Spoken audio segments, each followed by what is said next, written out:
आवामी इत्तेहाद party के प्रमुख और बारामूला से सांसद इंजीनियर रशीद आज वापस तिहाड़ जेल पहुंच गए हैं, क्योंकि आज उनकी अंतरिम जमानत की अवधि समाप्त हो गई है। सरेंडर करने से पहले इंजीनियर रशीद ने क्या कुछ कहा, सुनिए। हम सच के लिए जेल में हैं, जब तक मर्जी तब तक रखने। हमें उम्मीद है कि आज हमें इंसाफ भी मिलेगा। आज बेल भी हमारी लगी है, तो इंसाफ की लड़ाई में जो भी सख्तियां उठानी पड़ेंगी वो हम उठाएंगे। आपका जो केस है उसमें एक शख्स की मौत हुई है, 3 लोग बरी हुए हैं, ये बड़ी बात है उसमें। इंशाल्लाह हम भी बरी होंगे, सब बरी होंगे। हमने कुछ किया नहीं है, हमारी अंतरात्मा बिल्कुल सेटिस्फाइड है।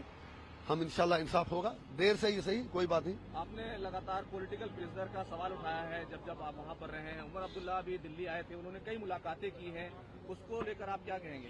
वो आप उमर अब्दुल्ला साहब से पूछ लीजिए उन्होंने क्या बात की। लेकिन जहां तक पब्लिक डोमेन में उन्होंने कहीं ये नहीं बताया कि उन्होंने पॉलिटिकल प्रिजनर्स की बात की, 35A की बात की, 370 की बात की, कश्मीर मुद्दे की बात की। बस इतना पता चला कि वो आए, मोदी जी से मिले, उन्हें गुलदस्ते दिए, उनसे वापस ले लिए, अमित शाह जी से मिले। उमर साहब का फर्ज बनता है कि वो जम्मू कश्मीर के लोगों को बताएं कि उन्होंने किन किन मुद्दों पर प्राइम मिनिस्टर साहब और बाकी लोगों से बात की। जिस तरह की खबरें आई वो ये कहा गया कि मुकम्मल रियासत के दर्जे की बहाली, जो पहला रेजोल्यूशन पास हुआ था, उसको पेश करने वो दिल्ली आए थे। अच्छी बात है, लेकिन आपको ये भी याद रखना पड़ेगा कि 1999 में नेशनल कॉन्फ्रेंस ने अटानवी की बहाली 1953 का स्टेटस बहाल करने का रेजोल्यूशन भी पास किया था। उस रेजोल्यूशन को रद्दी की टोकरी में भी नहीं डाला गया था, तो इसलिए हमें इन लोगों से ज्यादा उम्मीद है नहीं। रेजोल्यूशन से, खाली रेजोल्यूशन से कुछ होता नहीं है, उसके लिए पॉलिटिकल विल की जरूरत होती है।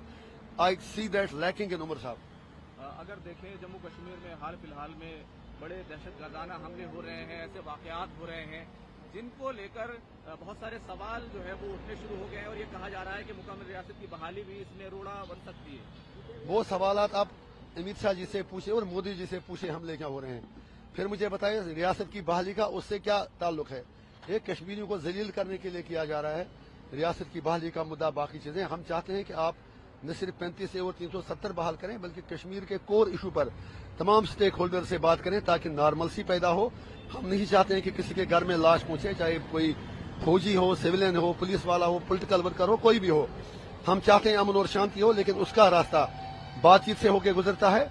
जब तक आप तमाम स्टेक होल्डर्स को टेबल पर नहीं लाओगे, उनसे बात नहीं करोगे, तब तक शांति शायद खा भी रहेगा। लेकिन जिस तरीके से पाकिस्तान की तरफ से जिस तरह की गतिविधियां हैं, जिस तरह से दहशतगर्दाना सरगर्मियों को स्पॉन्सर्ड किया जाता है, उसमें भारत सरकार ने हमेशा यही कहा है कि दहशतगर्दी और बातचीत एक साथ कैसे हो सकते हैं। वो सवाल आप मुझसे नहीं, आप जयशंकर जी से पूछें, मोदी जी से पूछें।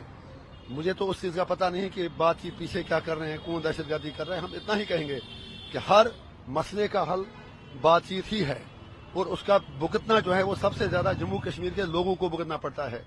हम चाहते हैं कि अगर इंडिया विश्व गुरु बनना चाहता है 1947 तक, डिफेंस एक्सपेंडिचर जो हमारा अरबों डॉलर में हर साल जाता है, वो चीज कम से कम हो। उसके लिए जरूरी है कि आप बातचीत करें। हम इंसान हैं, इंसानों की तरह रहें, जिए और जीने दें। हमारी पाकिस्तान से भी यही उम्मीद होगी, यही गुजारिश होगी कि आप मारामारी का खेल छोड़ दें, आप टेबल पे आए और आप टेबल पे आके आप बात करें। बातचीत के अलावा कोई दूसरा रास्ता नहीं है। कश्मीरियों के लिए मेरा मैसेज यही रहेगा कि मैं तिहाड़ में रहूं, कुपवारा में रहूं, करना में रहूं, टंगडार में रहूं, उड़ी में रहूं, बीरू में रहूं, अनंतनाग में रहूं, पहलगाम में रहूं, डूरू में रहूं, कोकरनाग में रहूं, श्रीनगर में रहूं, डाउन टाउन में रहूं, लेकिन मेरा दिल अपने कश्मीरी लोगों के साथ धड़केगा, हर मिनट धड़केगा। मैं कश्मीरी लोगों के लिए, उनके जायज हुकूक के लिए कोई भी कुर्बानी देने से दरेक नहीं करूंगा। हम पीस के साथ हैं, शांति के साथ हैं, लेकिन सर झुका के नहीं, सर उठा के, बराबरी की बुनियाद पर, इंसाफ की बुनियाद पर मरते दम तक हम कश्मीर और कश्मीरियों की बात करेंगे। उसके लिए मुझे जो भी कीमत चुकानी पड़े मैं चुका लूंगा। कश्मीर के लोगों से मेरी यही उम्मीद है, हौसला मत हारिए, जमीन गोल है, अगला दाव इंशाल्लाह हमारा होगा।